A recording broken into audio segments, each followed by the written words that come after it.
Hai, selamat datang di podcast Perempuan. Saya Windy sebagai host yang akan menemani kalian selama season pertama. Perempuan akan membahas seputar isu yang masih tabu untuk disuguhkan sebagai topik di atas meja atau perbincangan antara teman ke teman. Karena masih saja terikat dalam persepsi masyarakat zaman dahulu, hingga kemudian membatasi gerak-gerik perempuan yang hanya ingin kesetaraan di zaman perkembangan, maka dari itu podcast ini hadir. Perempuan sebagai tempat keluh kesah diutarakan tanpa rasa takut akan dibungkam, pun sebagai harapan bahwa perempuan dijadikan sebagai pengingat bahwa kalian tidak sendiri.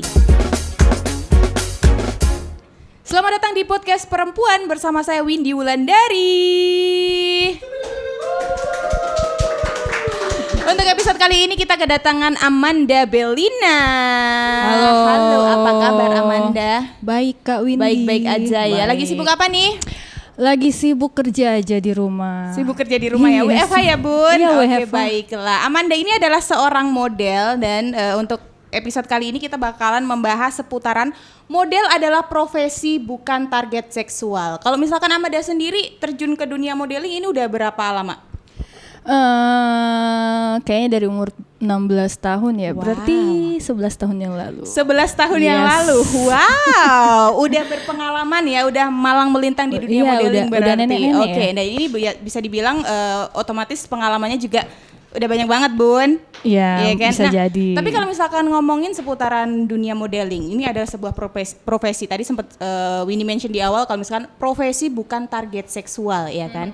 Kalau dari pengalaman Amanda sendiri sampai saat ini atau udah 11 tahun berkecimpung di dunia modeling, keresahan apa yang paling dirasain sama Amanda?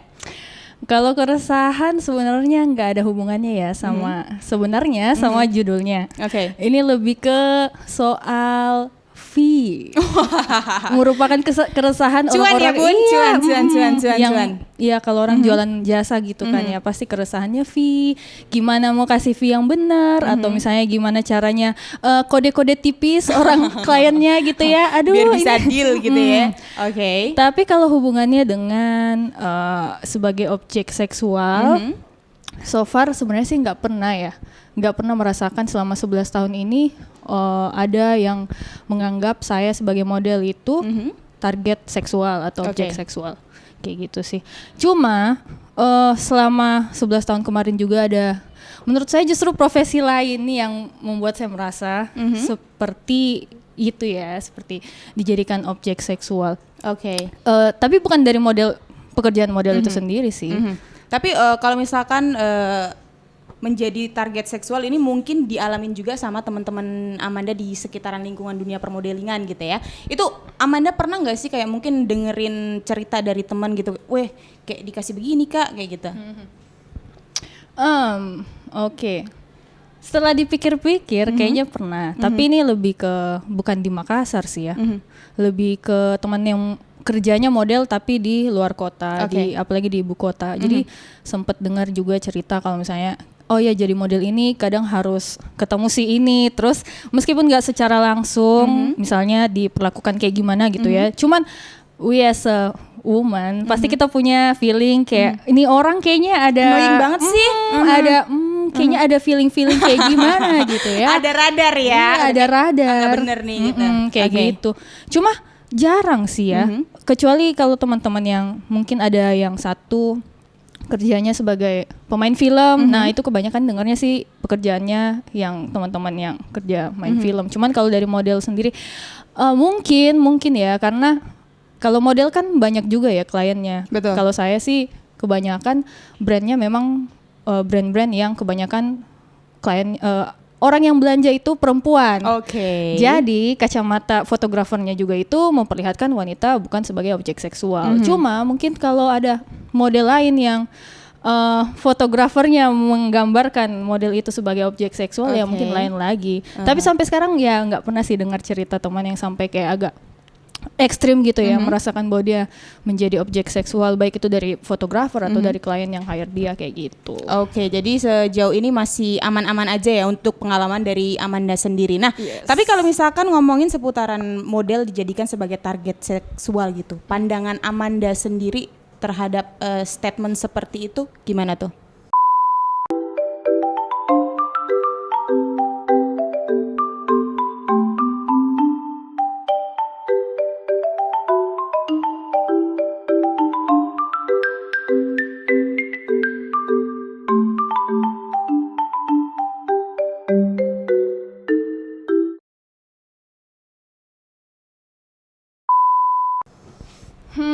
Kalau menurutku sebenarnya bukan dari pekerjaan wanita itu ya. Kan wanita itu jadi objek seksualnya. Nah, pertanyaannya kenapa masih banyak orang yang menganggap wanita sebagai objek seksual? Berarti subjek yang merasakan hal itu yang menjadi pertanyaan. Kenapa sampai sekarang mungkin masih banyak orang yang menganggap sebenarnya kalau wanitanya juga bukan seorang model, dia juga bisa dijadikan objek seksual begitu ya. Jadi kayak agak miris gitu di zaman yang semodern ini, teman-teman, dan masih banyak orang yang menganggap wanita ini kerjanya ini, misalnya kerjanya di bar misalnya gitu ya. Paling ini cewek nggak bener, dan ya anggapannya orang mungkin cowok-cowok yang menganggap dia sebagai objek seksual.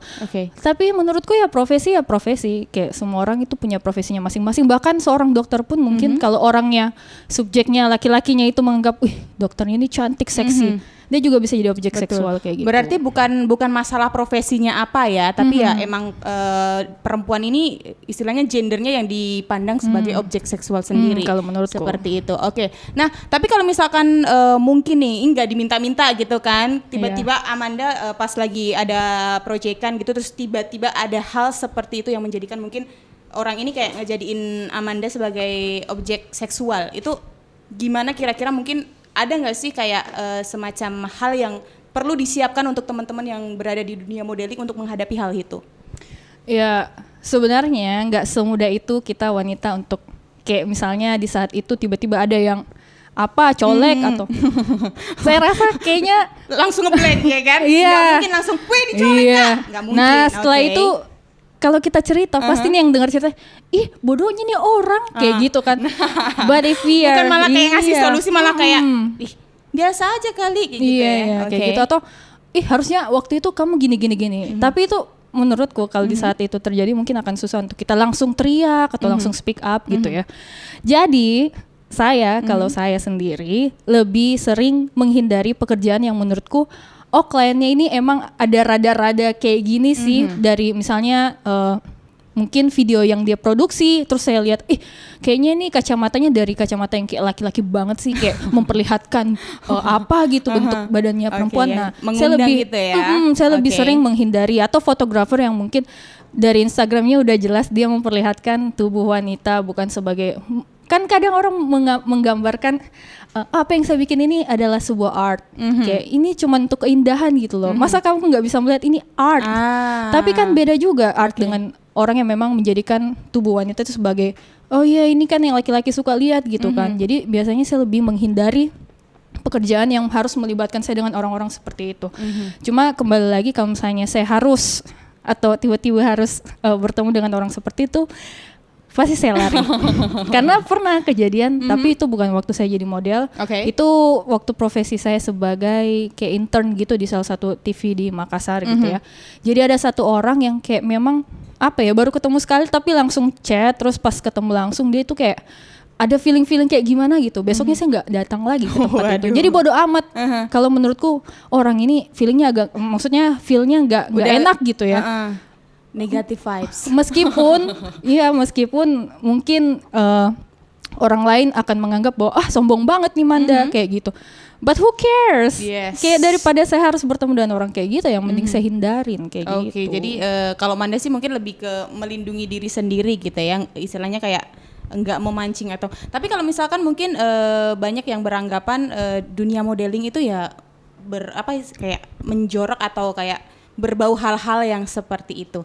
Kalau Amanda sendiri gimana tuh menanggapi mungkin tanggapan masyarakat yang menganggap model kayak kayak kerjaan istilahnya kok kayak gitu sih, kayak gitu. Masih dianggap tabu lah untuk para wanita mungkin. Kalau pendapatku sih ya, kembali lagi profesi cuman profesi. Itu tidak mendefine wanita itu sebagai sosok yang baik atau sosok yang tidak baik kayak gitu kan. Jadi gimana kita juga peran kita juga gimana kita menjelaskan ke orang-orang terdekat kita bahwa pekerjaan ini itu bukan pekerjaan yang menggambarkan orangnya itu buruk, atau misalnya ini cewek yang pekerjaannya jadi model gitu, atau misalnya jadi penyanyi lah itu bukan berarti bahwa dia easy kayak gitu. Kayak misalnya sekali di chat ajak jalan langsung mau kayak gitu kan, banyak yang mikir kayak gitu. Oke, jadi tergantung sama pandangan, ya istilahnya kayak ya bodo amat kau mau anggap saya seperti apa, tapi kenyataannya nggak kayak gitu gitu kan. Nah, tapi kalau misalkan mungkin kita yang nggak bisa mengatur untuk pemikirannya orang ke kita tuh gimana gitu kan. Tapi kalau misalkan menurut Amanda sendiri ini gimana caranya untuk mungkin meminimalisir isu-isu yang seperti ini yang menganggap model itu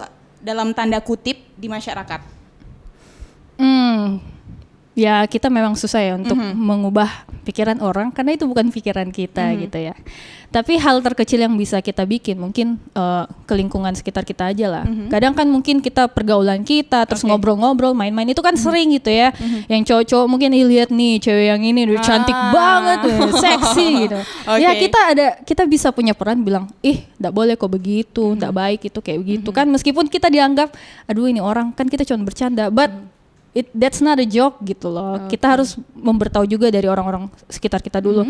Karena gimana kita mau mengubah masyarakat kalau kita dari teman-teman main kita aja yang ketawa hahaha hihihi. Tapi nggak bisa speak up gitu sama mereka gitu. Jadi mungkin bisa mengedukasi lewat orang-orang yang ada di sekitar kita dulu gitu ya. Atau melalui video seperti ini nih bagus banget juga ya. Jangan lupa ditonton. Oke, kalau gitu kalau misalkan untuk Amanda sendiri menghadapi isu-isu yang mungkin berkembang di masyarakat juga seputaran yang mungkin agak istilahnya memojokkan perempuan gitu ya, itu gimana tuh? Pendapatku ya? Pendapatku sekali lagi, ini kayak kalau makin panjang ya ngobrol soal isu seperti ini tuh kita wanita itu bisa langsung emosi gitu ya, kayak kita ingin berteriak bahwa apa yang saya pakai, apa yang saya lakukan itu tidak menggambarkan saya itu siapa gitu kan. Ya sulit sih untuk kita langsung mengubah karena memang masih banyak menurut saya ya, masih banyak laki-laki yang menganggap wanita itu sebagai objek yang pasif, yang dimana dia cuma lihat dari wajah, dari badan kayak gitu ya. Kasarannya nih kalau misalnya laki-laki oh ya saya ajak dia jalan terus bawa kemana gitu ya, kalau misalnya dia nggak mau langsung saya ini bilang sombong banget ya sudah saya pulang aja ke rumah dan saya lihat dan saya bisa lihat foto dia. Itu kan secara tidak disadari bahwa kita aja misalnya laki-laki melihat foto wanita di handphonenya dan memikirkan hal yang tidak-tidak itu juga sudah menjadikan wanita itu sebagai objek seksual. Dan ini bukan menurut saya bukan tugas kita wanita aja nih yang harus mempunyai edukasi gimana caranya untuk menghormati sesama manusia gitu ya. Iya, bukan tugas wanita, itu perannya banyak loh. Hanya untuk urusin laki-laki punya pikiran kotor itu juga kayak aduh guys you are better than this gitu kan. Kalian bisa memikir bagaimana ya, kalian juga bisa loh berusaha untuk tidak menjadikan setiap wanita itu objek seksual. Jadi ini peran kita bersama, laki-lakinya, perempuannya juga mungkin ya, untuk mengedukasi bilang wah saya nggak suka diginiin loh. Jadi emang kembali lagi ke lingkungan kita masing-masing untuk mengingatkan, istilahnya saling mengingatkan ya diri sendiri dan juga lingkungan yang ada di sekitar kita. Kalau gitu terakhir nih mungkin ada nggak sih pesan-pesan dari Amanda untuk semua perempuan yang mungkin lagi nonton saat ini? Kalau pesan dari saya sih jangan jadikan opini orang lain tuh membatasi ruang gerak kamu untuk berkreasi gitu ya. Kalau menurutmu ini karena sering kali kita ingin berusaha untuk maju gitu, kita ingin melakukan ini itu, tapi muncullah pikiran nanti orang pikir saya kayak gini, nanti orang mikir saya ini jadi wanita yang kayak gini gitu loh. Menurutku don't think about others, think about yourself gitu kan. Kita sebagai wanita kita juga manusia gitu, masa hanya gara-gara pikiran orang lain kita nggak bisa berkembang kayak gitu. Duh luar biasa, tepuk tangannya mana? Satu hal yang saya ambil pelajaran dari obrolan kita hari ini adalah bukan masalah wanita, bukan masalah profesinya ya. Jadi wanitanya ini, jadi kita walaupun mungkin kita berprofesi sebagai apapun, kalau misalkan emang dasarnya orang yang nggak ngehormatin sesama manusia pasti bakalan berpikir negatif seperti itu. Kalau gitu thank you untuk Amanda sudah sharing untuk kali ini. Luar biasa ya, dan pastinya buat teman-teman jangan lupa untuk selalu menyaksikan podcast Perempuan.